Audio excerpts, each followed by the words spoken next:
there are things God has established. ya kwamba kuna vitu Mungu amedhibitisha. It is only ignorance that kills believers. Na ni kule tu kutojua kuna waumiza waumini. It is our ignorance that puts us on the disadvantage. Ni kutojua kwetu ambako kunafanya sisi tukose kujua. In 1 Samuel 1:21. Kitabu cha kwanza cha Samueli sura ya kwanza 21. 1 Samuel 1:21, before we start looking at the word. Kabla hatujaanza kuangalia neno. And the man Elkanah and all his house, na huyo mtu Elkanah na watu wote wa nyumbani mwake, they went up to offer unto the Lord the yearly sacrifice. wakaenda ili kumtolea Bwana dhabihu ya mwaka. Somebody say yearly sacrifice. Dhabihu ya kila mwaka. I can't hear you.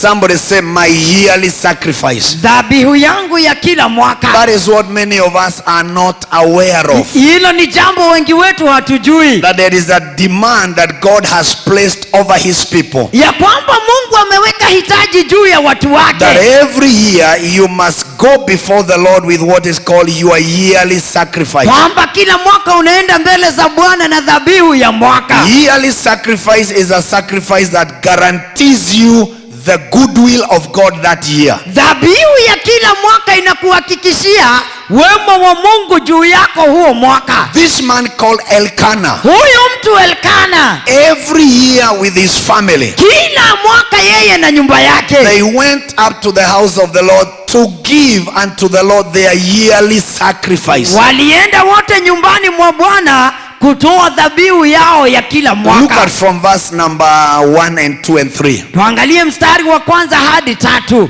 It says, now this man was from Mount Ephraim, all those from, he was an Ephrathite. Alikuwa mtu wa kutoka kwenye milima ya Efraimu. And this man Elkanah had 2 wives. Huyu Elkanah alikuwa na wake wawili. And I said that was according to the law of Moses. Na nikasema hiyo ilikubalika kulingana na sheria ya Musa. Not the law of the Lord. Lakini sio kulingana na sheria ya Bwana. According to the law of Moses. Kulingana na sheria ya Musa. And the law of Moses stated a number of things. Na sheria ya Musa ilisema baadhi ya mambo. That if a man dies without children, his brother will marry the wife. Ya kwamba kama mtu angekufa na hakuwa na watoto, mke wake anaolewa na ndugu yake. That is one law. Hiyo ni sheria moja. Another law stated if a woman was found committing adultery, she was stoned to death. Sheria nyingine ilisema mwanamke angefumaniwa kwa uzinzi anauliwa. Those are some of the laws that Moses established. Hizo zilikuwa baadhi ya sheria za Musa. And at one time the Pharisees challenged Jesus. Na kuna wakati mmoja Mafarisayo walimuuliza Yesu. He said, is it good to write a letter of divorce to your wife? Je, ni vema kumpa mke wako talaka? Because that is what Moses told us. Maana hivyo ndivyo Musa aliwaambia. So Jesus looked at them and he said, Yesu akawaangalia akawaambia, Moses told you to do that. Musa aliwaruhusu mfanye hivyo. Not God.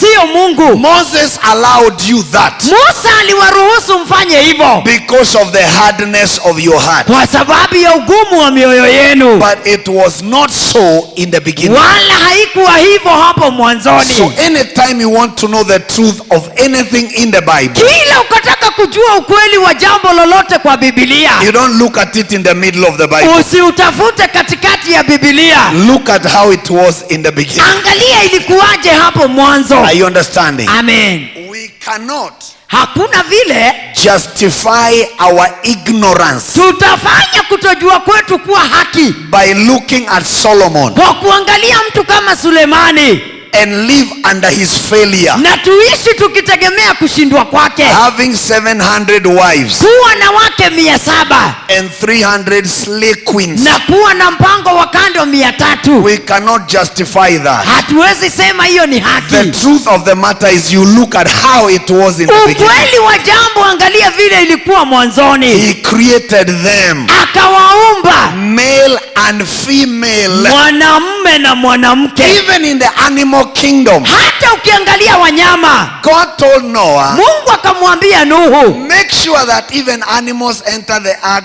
2 by 2. hakikisha hata wanyama wanaingia kwa safina wawili wawili. Any lion coming with a slay queen, Simba yeyote anayekuja na mpango wa kando scatter them. atawanyike. Wawili kwa wawili ye ae. Why didn't they sing watatu kwa watatu? Why do you think they didn't sing that? Kwa nini hawakusema watatu kwa watatu? Because it was not so from the beginning. Maana haikuwa hivyo tangu mwanzo. So there are laws that God established. Kwa hivyo kuna sheria ambazo Mungu aliweka that we have ignored. Na sisi tumezipuuza. And some of them is what we are reading here. Na baadhi ya zingine ni zile tunaona hapa. Things like yearly sacrifice. Kama dhabihu ya kila mwaka. So this man had 2 wives. Huyu Elkanah alikuwa na wake wawili. And the law of Moses said, na kulingana na sheria ya Musa, if the first wife can't conceive, get the second wife. Kama mke wa kwanza asipopata watoto, oa mke wa pili. So Hannah was the first wife. Kwa hivyo Hannah alikuwa mke wa kwanza. And because she didn't conceive, na kwa sababu hangepata watoto, Peninnah came in. Peninnah akaolewa. Somebody say polygamous bewitchment. Uchawi wa kuoa wake wengi. Are you understanding? Amen. So that is what is happening here. Na hiyo ndio inatendeka hapa. Peninnah had children. Peninnah alikuwa na watoto. But Hannah had no children. Lakini Hannah hakuwa na watoto. And this man went up out of his city yearly. Na huyu mtu alitoka mjini mwake kila mwaka.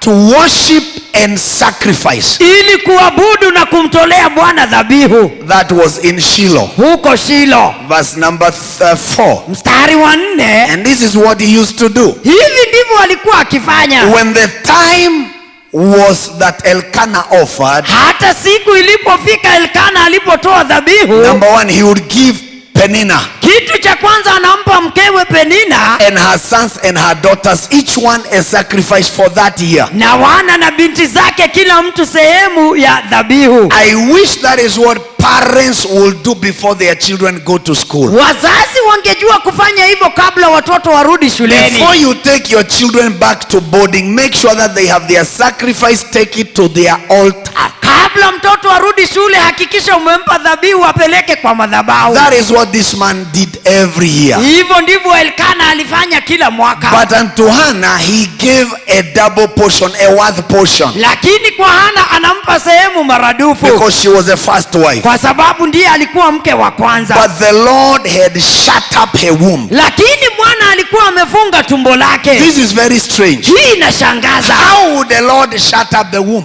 Bwana anawezaje kumfunga tumbo? And it is the same Lord who said there would be no barren man or woman among my people. Na ni yeye alisema hakutakuwa na aliyetasa kwa watu wangu. Somebody say the error must be corrected. Kosa lazima lirekebishwe. Somebody say the curse of barrenness. Laana ya utasa. You shall be broken. Itavunjika out of my life. Maishani mwangu. My finances. Na kwa pesa zangu. So this man would give each one of them a portion. Kwa hivyo huyu mtu alimpa kila mtu sehemu yake. Yearly sacrifice. Dhabihu ya kila mwaka. You study about a man called Job. Angalia mtu kama Ayubu. He did that regularly. Alifanya jambo hilo kila wakati. He gave a sacrifice on behalf of all his children. Alitoa dhabihu kwa niaba ya watoto wake wote. Every child was given a sacrifice, or he gave on their behalf. Alitoa dhabihu kwa niaba yao. Because Job said, in case my children have sinned. Maana Ayubu alisema labda watoto wangu wametenda dhambi. And they have cursed God. Na kumlaani Mungu. That is Job 1:5. Hiyo ni Ayubu 1:5. It was so when the days of their feasting were gone. Ikawa baada ya siku zao za kusherekea. After they were finished with their bash. Baada ya kumaliza kufanya sherehe zao. What Job would do, I may not know what my children were doing in those bashes. Ayubu anasema huenda nisijue kile watoto wangu walifanya kwa hizo sherehe zao. So he would rise early in the morning and offer burnt offering according to the number of all of them. Kwa hivyo anaamka asubuhi na mapema,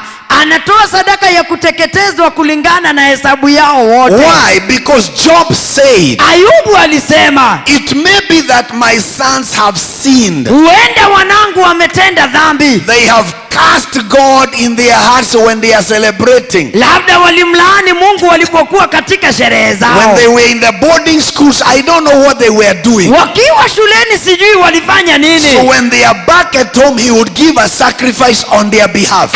Wakirudi nyumbani anatoa dhabihu kwa niaba yao. Thus Job did continually. Na hilo jambo Ayubu alifanya siku siku zote. Your husband who is not saved, Mume wako ambaye hajaokoka, and you are the woman with wisdom, na wewe ni mwanamke mwenye hekima, you may not know what he has been doing the whole night in a nightclub. hawezi jua amefanya nini usiku kucha kwa klabu. Sunday, give a sacrifice on his behalf. Jumapili toa dhabihu kwa niaba yake. Lest he has cast preachers on television. Asije akawa amelaani wahubiri kwa TV. He has cast preachers all over. Labda ameishi kulaani You wahubiri. can stand in the gap and say, I will be doing this on behalf of my husband. Useme nitafanya hivi kwa niaba ya mume wangu. In the same 1 Samuel 20 verse 6. Kitabu cha kwanza cha Samueli sura ya 20 mstari wa Somebody 6. say, my yearly sacrifice. Dhabihu yangu ya kila mwaka. So when David was still under Saul, Wakati Daudi alikuwa bado chini ya Sauli. that time Jonathan was also working in the state house or in the palace. Wakati ule Yonathani alikuwa kwa nyumba ya mfalme. Now this is what David told Jonathan. Daudi anamwambia Yonathani, If your wife at all miss me in the work, baba yako akiona ya kwamba siko kazini, then say, basi mwambie David honestly asked for leave. Daudi aliniomba sana nimpe ruhusa. If you know these things, Mukiyajua mambo haya, happy are you if you do that. heri itakuwa heri kwenu mkiyatenda. That is John 13:17. Hiyo ni Yohana 13:17. And another great man of God was in the city the same time. Na ikawa mtumishi mwingine wa Mungu alikuwa mjini. I decided to pursue him and give him a sacrifice. Nikaamua kumfuatilia nimpe dhabihu. On a petrol station, Nikamfuata kwa petrol station before he exited the city. kabla hajatoka mjini. I knelt down in a petrol station Nimepiga magoti kwa petrol station and said, I have to give my sacrifice. na nikamwambia lazima nikupe dhabihu yangu. This man has never seen that. Huyu mtu hajawahi ona jambo kama hili. The secrets of men are with men. Siri za wanadamu zina wanadamu wenyewe. Are you understanding? Amen.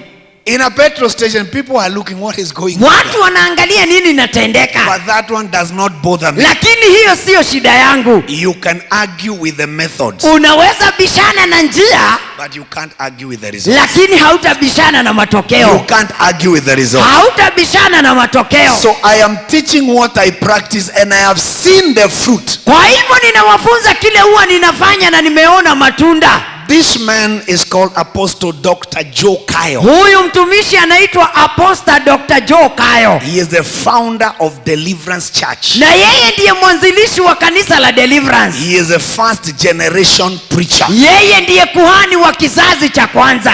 First generation. Kizazi cha kwanza. After him there is Bishop Twimising. Baada yake kukaja Bishop Twimising. After Bishop Twimising is Bishop Mark. Kisha Bishop Mark. I am now in the 4th generation. Mimi sasa niko kizazi cha 4. And I understand Na ninajua curses travel to the 3rd and the 4th generation. laana huenea kizazi cha 3 na cha 4. So if I want to challenge a curse in the 3rd and the 4th generation, Nikitaka kukabiliana na laana ya kizazi cha 3 na cha 4, I sacrifice to the 1st generation. ninatoa dhabihu kwa kizazi cha Am I kwanza. talking to somebody? Amen. I give a sacrifice to the 1st generation, Ninatoa dhabihu kwa kizazi cha who is kwanza, able now to announce, ambaye sasa atatangaza, if I have seen the 4th generation of my ministry, kama nimeona vizazi 4 vya huduma yangu, then you, Oracle, wewe Oracle, you will also see 4th generation of your ministry. utaona pia vizazi 4 vya huduma The yako. secrets of men are with men. Siri za wanadamu zina wanadamu wenyewe. Am I talking to somebody? Amen. You can argue with the methods. Unaweza bishana na njia Oh, inayotumiwa. how do you kneel before men? Unapigaje magoti mbele ya watu? That is your problem. Hiyo ni shida yako. You wait for the results. Wewe ngoja matokeo. Wait for the results. Ngojea matokeo. Are you understanding? Amen. When you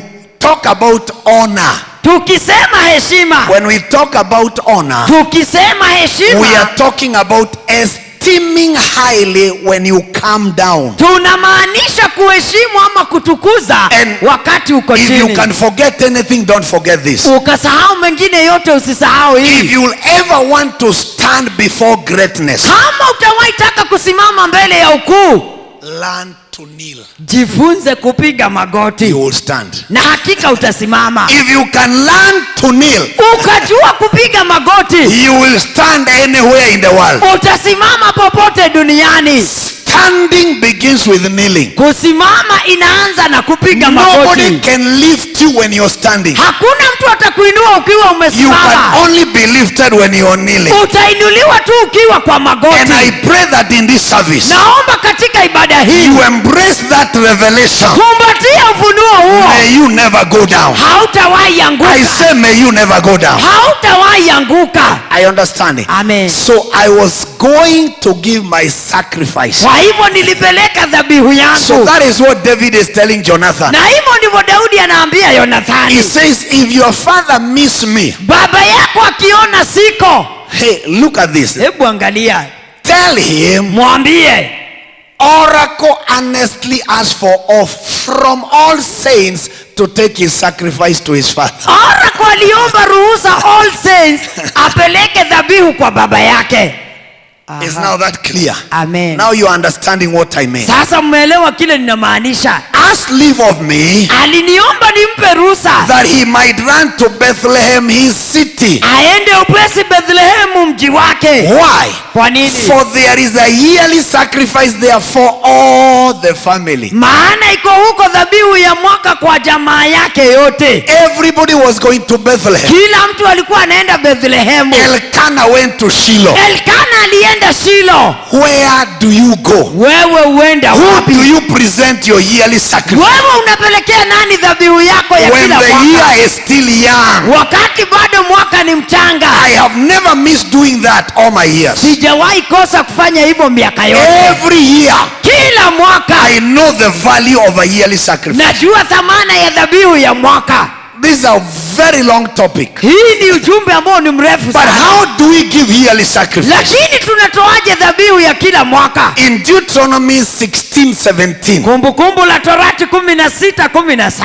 how do you give? Unatoaje? He says to the children of Israel, Anawaambia wana wa Israeli, every man shall give. kila mtu na atoe. Every man shall give Kila mtu na atoe as he is able. kama awezavyo. Somebody say my ability. Uweza wangu. Somebody say my ability. Uweza wangu. Please talk to me. Even if you don't believe it, say Hata kama uamini say nizungumzie. my ability. Somebody say my ability. Now, what is my ability? Sasa uweza wangu ni nini? If I can kneel before these great graces, Ikiwa ninaweza piga magoti mbele ya neema kuu kama hizi, am I kneeling down to give 200 shillings? je, nitapiga magoti kumpatia shilingi 200? Ni swali tu. Can I kneel down Naweza piga magoti before these graces mbele ya neema kama hizi after parking such a car outside, baada ya kuwa na gari kama lile pale nje which I may have fueled that morning 5,000, ambalo labda niliweka petroli ya and 5,000? kneel before a grace to give 1,500? Naweza piga magoti chini ya neema nimpe 1,500. That is called kingdom embarrassment. Hiyo ni kuaibisha ufalme. Are you understanding? Amen. Shall give as he is able. Kila mtu atoe kulingana na uweza wake. And how do you give? Na unatoaje? According to the blessing, Kulingana na baraka, not according to your payslip, sio kulingana na mshahara wako, not according to your profit, sio kulingana na faida yako, according to the blessing. kulingana na baraka. Whatever God has given to you, Chochote Mungu that amekupa, when you look at everything you have, ukiangalia kila ulicho you nacho, say, what I am going to give unasema kile nitatoa must be equal to what God has given to me. lazima kitoshane na kile Mungu amenipa. That is my yearly sacrifice. Hiyo ndio dhabihu yangu ya kila mwaka. Amen. You are so quiet. Mmenyamaza sana. You are so quiet. Mmetulia sana. John 13:17. Yohana 13:17. Write that scripture, never forget it. Usiwahi sahau hilo andiko. Let's read together. 1, 2, 3. If you know these things, Again. if you know these things, happy are you if you do them. Simple. Rahisi. If you know these things, Mukiyajua mambo haya, happy happy are you if you practice them. Itakuwa heri kwenu mkiyatenda. If you make them your culture. Ikiwa mtafanya iwe desturi yenu. If you practice them occasionally. Mkayatenda mara kwa mara. Regularly. Kila wakati. You will reap the fruit thereof. Mtapata matunda yake. Somebody said this year. Mwaka huu. Lord, Bwana, give me a testimony. Nipe ushuhuda. Give me a testimony. Nipe ushuhuda. You can't be a hustler in Nairobi the rest of your Hakuna vile years. utaishi kuwa hustler Nairobi milele. Somebody say I refuse. Nakataa. Somebody say I refuse. Nakataa. You can't be in the city and you look like a village. Hakuna vile utakaa mjini na unakaa mtu wa mashambani. You can't be in the city. Hakuna vile utakaa mjini and you look like slums. na unakaa kama mtu anaishi kwa mabanda. And I always say this. Na huwa ninasema your biological parents, wazazi wako waliokuzaa, were the ones in charge of where you came from. Wao ndio waliamua mahali unatoka. Your physical biological parents. Wazazi waliokuzaa. But your spiritual parents, lakini wazazi wako wa kiroho, they are in charge of where you're going. Wao ndio wanaamua mahali unaelekea. I said your mother and father, mama na baba yako mzazi, they are in charge of where you came from. Wao ndio wanajua mahali ulitoka. My work here is to show you where you're going. Kazi yangu ni kukuonyesha mahali unaelekea. May you look like where you're going. Fanana na mahali unaenda. I said may you look like where you're going. Fanana na mahali unaenda. In the name of Jesus Christ. Kwa jina la Yesu. Thank you for watching. We hope you've been blessed.